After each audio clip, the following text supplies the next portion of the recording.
What's up guys, welcome back to the channel. It's nice to see all you great people back here. A reasonably quick one for you today in the way of 5 tips to getting better photos or better shots by using what we call composition. It's good to know these things, but then at the end I'm going to completely contradict myself for a reason that you'll find out why. So stick around and let's get started, and if you don't want to, then I'll still love you anyways.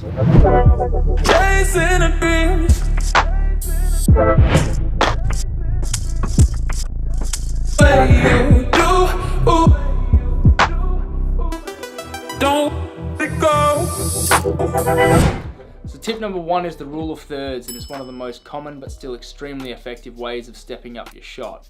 What you do is cut the frame into thirds both horizontally and vertically. Most cameras or phones should have the ability to turn this grid on if you need it. You then place the subject of interest in that shot on one of the 4 points where the lines cross over. So take myself in this interview style shot. I've positioned myself on one of the left or right thirds of the frame and positioned my eyes along that top third or line of that grid. For a landscape shot, it's the same with placing the subject in one of the 4 crossover points. What this does is create a sense of interaction with whoever is looking at your shot, and for some weird reason these 4 points are where a viewer's eyes are subconsciously drawn to. Now, a little extra tip is if there's a horizon or something similar in your shot, then consider placing it on one of the top or bottom thirds of that frame, as again, it's subconsciously pleasing to the eye. Tip number 2. So after going on about the rule of thirds, there's times that ignoring this and instead using symmetry is going to have a far more profound effect on your viewer. So this is quite situational, and it's up to you when and where you use this. But if I'm out taking a photo or filming for a video, there's times that I'm going to go, this is going to work a whole lot better if I implement some sort of symmetry into this. So taking a photo looking straight down a bridge, or even looking up at a building or something like that. Like I said, it's up to you being the artist, but it's a good idea to have these thought patterns running through your head, because you can create things that you didn't even know were there before, and it's a good idea to just keep your mind open to other possibilities.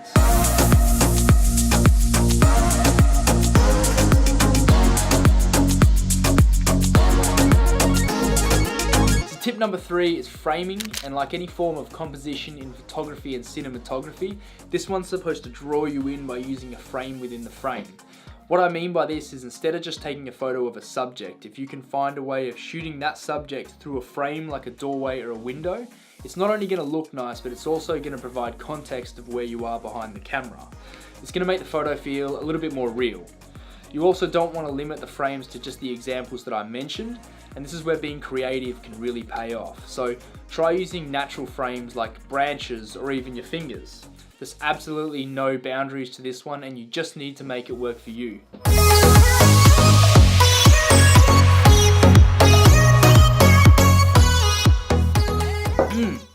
Alright, tip number 4 is leading lines, and this one's one of my favorite because it's extremely effective at drawing attention to a specific spot in the frame.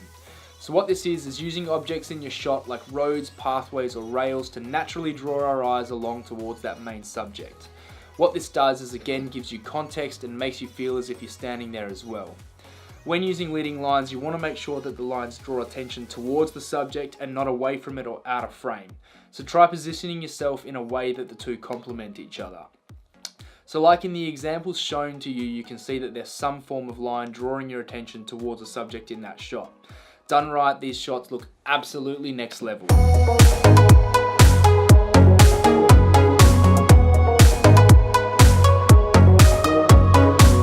Last but not least, tip number 5 is using the foreground and the background to your advantage in your shots.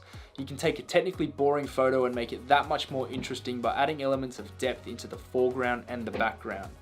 Obviously, the human eye is able to distinguish elements and determine depth of a scene, but a camera's going to flatten all those elements together.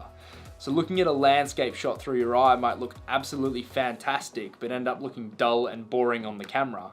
This isn't your fault, but to counteract this, if you were to observe your surroundings and find an object to place in the foreground of that shot, it's going to add character and turn out so much better.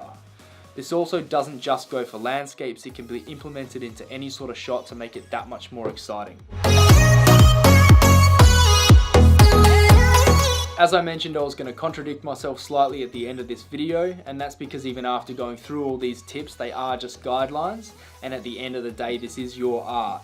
I did hear a really good saying somewhere that was you should always learn a rule first before you break it. So that's it for this video, guys. Thanks for watching. Make sure you let me know in the comments what your favorite rule of composition is, and I'll see you in the next video. Peace!